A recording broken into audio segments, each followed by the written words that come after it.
haven't chosen to be systematic. Lack of experience. Right. Lack of passion.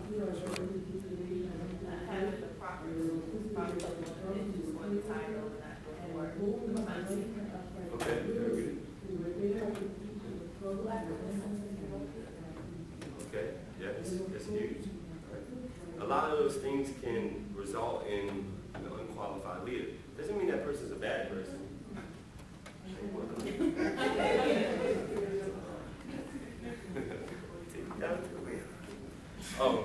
Yeah, it doesn't mean that person's a bad person, right? But unqualified leaders can be huge, especially when we think about.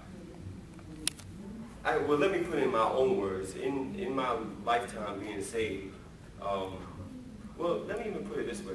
I'm gonna take it outside the church realm for a minute. I worked for a company called IHG, and we own and operate all the Holiday Inns worldwide. And so when I first started off with the company, I worked in the call center, and we had a lot of leaders in the call center that were very qualified, but we also had leaders that just kind of somehow they got put in the position, and the results you would always know what leader that was because the team that followed them, either they didn't perform as well, they talked behind their back about their leader, their manager, and they just didn't have respect for that person. So, and it's not even necessarily that person's fault, but when you don't have the developed skills for leadership, then you really can't truly effectively lead. Now, the good thing about that is that's probably one of the most easiest things to overcome. Because if you feel like you've been called to maybe lead the young ladies at your church, or maybe you're the choir directors, or whatever it may be, and maybe you don't have all the skills, unqualified leaders usually fall under the skill bracket. Skills can always be developed. Now, passion, if you don't have a passion for it, that's another thing. Like, I can't just instill passion in somebody. I may be a passionate person, and it may inspire you for a little bit, but in the end of the day, it has to begin you. So, you know, we can see that in leadership all the time. So even in the church realm, when you think about it, if we have local ABYPU leaders, or Sunday school leaders, or choir directors, whatever it may be, and they're not passionate about what they're doing, how do you think that impacts the church? How do you think that makes people feel? Has anybody been in a situation like that? And you don't have to speak specifically about your specific situation. It starts to grow. It kind of goes over. And the person, I mean, they know that they're not passionate, but they still want to do something in the situation. But it hinders everybody else. Right. And usually, you're right, that's spot on. It usually kind of dampens the growth and makes people feel like, oh my gosh, I wish, something would happen so we could grow, or so we can try to work on this area of our ministry, or we can grow this part of our ministry. But then also, a lot of times people just don't think that, but the last part is like people start becoming divided, because now all of a sudden they feel like, well I can't, my opinions don't matter, I don't have an opportunity to express the way I feel and think, or if I have a solution or a great idea, it gets knocked down. I mean, all these things really come into play when you think about leadership and staying faithful against the odds. And so it can be very discouraging. I've gone through some of those discouraging times. I remember times where I just wanted to leave the church. To be honest with you, I was like, man, this is crazy. I ain't coming back. Well, like, where you going? But I mean, those are real things. Anybody ever feel like that? Or maybe it's just y'all ever feel like that? Maybe so. Maybe no. We're talking about this. Yeah, I think it's a real thing, So it can be very discouraging. But again, the whole idea of this workshop is saying, how can we, when we go back to wherever we came from, Connecticut, Detroit, California, Canada, I think Canada, that's right. So whatever church you came from, or diocese you came from, you may have some barriers you're facing, right? But we want to equip you, we want to empower you and make you feel inspired that you, no matter what the challenge is, you can be like a Joshua, you can be like a Caleb, you can be like a Rahab, right? She wasn't even in the family of God, right? She was a harlot, she was a whore, but she had enough faith in God. And what happened? Everybody else in the city he got killed, but she did, right? Because God blessed her for blessing his people. So I said that to say this, is that when you're faced with any challenge, you can overcome it. Now, it may take a lot of patience. You may have to endure some things. But while you're enduring, how do we stay faithful? How do we remain effective so we don't walk around and forget the gifts that God has given us? I remember, and this really wasn't even a problem with any of this here, but at Refuge Temple in Columbia, I remember one time on the ministerial board, we had like 35, 40 ministers on our staff, all at once.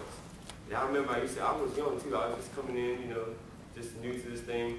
And I remember like everybody was just sitting around waiting to preach.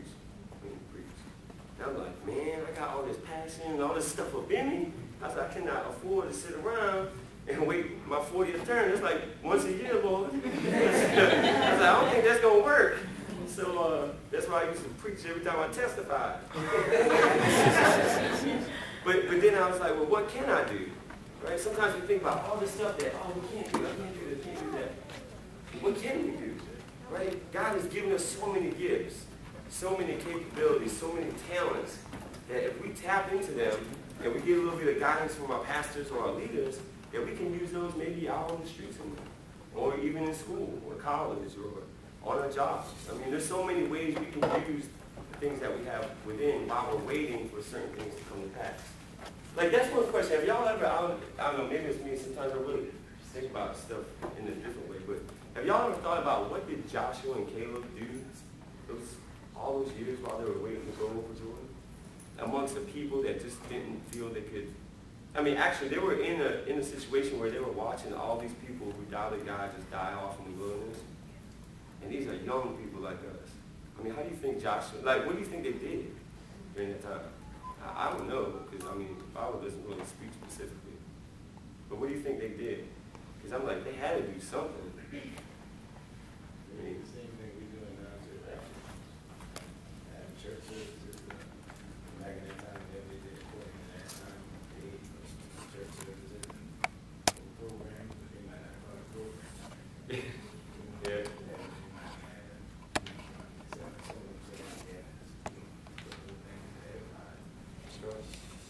Yeah, I think so too. So that's how we need to think as young people, young women, young men of God. Like, what can we do if we're ever faced with situations in our churches or in our dioceses or just in life, even going through college or whatever it may be? How can you remain faithful? How can you stay faithful to God and faithful to your peers against the odds that you face?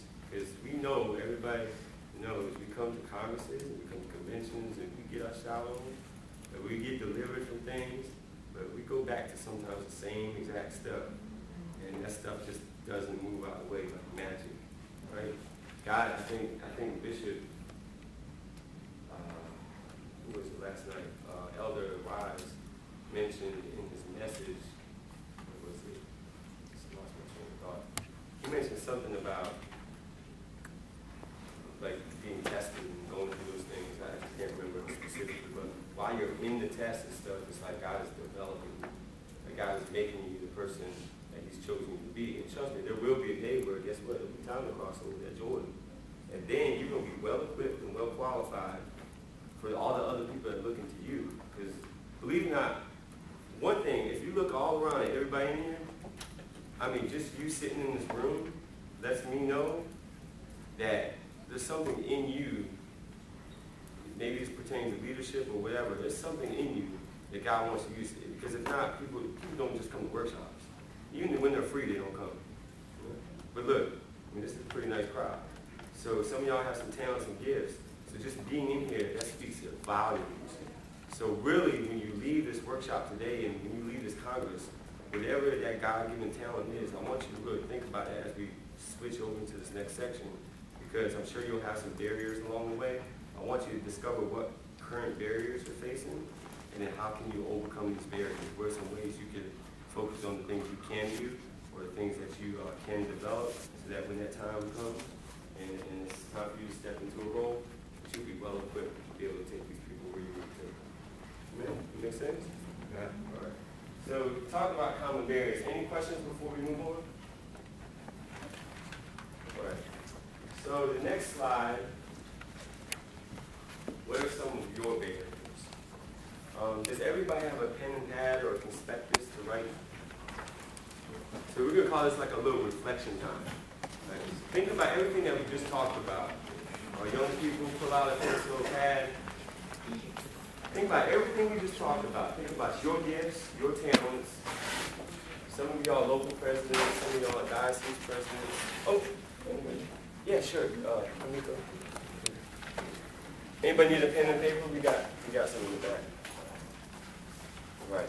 So thinking about your role that you're in now or something you're passionate about, I want you to write down on that sheet of paper some specific things that may be hindering you at this point in time from accomplishing what you want to accomplish.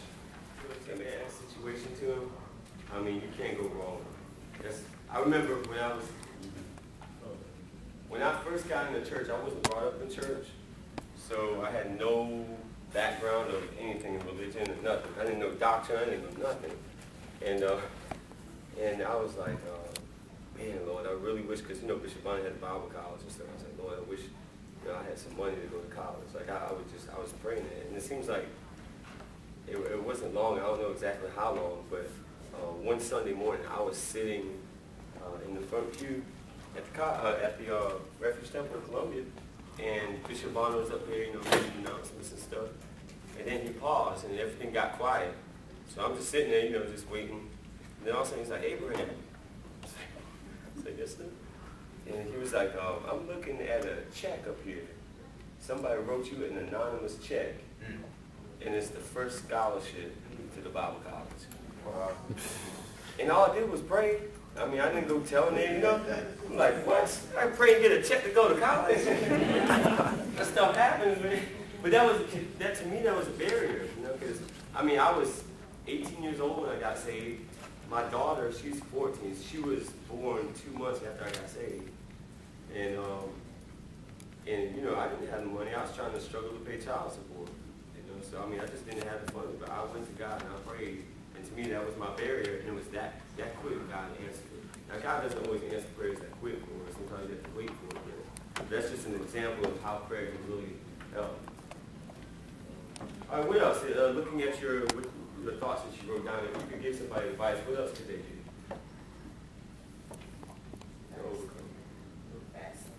I didn't know y'all must have pulled my dad or something. Y'all must have pulled this powerful enough. That's right. Anybody ever fasted in here? And anybody like who hasn't fasted? Maybe that. And it's okay to be authentic and honest. Who's never fasted before? Just raise your hand. So fasting is like, I'm gonna tell y'all a funny story. Y'all probably think I'm crazy. Is this man our president? It was like I got saved in July, and that was when the convention was like in August, and it was in Columbia that year. So I always heard people talk about fasting. Hey, if you fast, you get closer to God, right? So I go on a fast for a week, and so now I told you I didn't know nothing about nothing in the church. I thought fast is fast. You don't eat nothing, you don't drink nothing. I didn't eat or drink nothing for a week. Yeah, I know. Only by the grace of God. You mean about like 7 weeks or like? No, I mean like for a week. Like from midnight to midnight every day, midnight, 24 hours a day, 7 days a week. On the 7th day, let me tell you what happened. As a matter of fact, Minister Chauncey Johnson, I would never forget it. It was a powerful night. It was a midnight service, and he was preaching, playtime is over. And man, it was in the spirit. But like, this is so crazy. I can't believe I'm telling you. I walked out, like at the end of the service, I'm like, oh, that was good. And I'm like, dizzy, man. I'm like, oh, man. I was dizzy, like everything started getting foggy, man. I was like, I said, Lord, this ain't the spirit, Lord. I had to go to the hospital. I did. I got rushed to the hospital. I feel so stupid. I'm laughing about it now, but man, I wasn't really scared because I'm like, oh, Lord, yeah, I'm about to see you for real.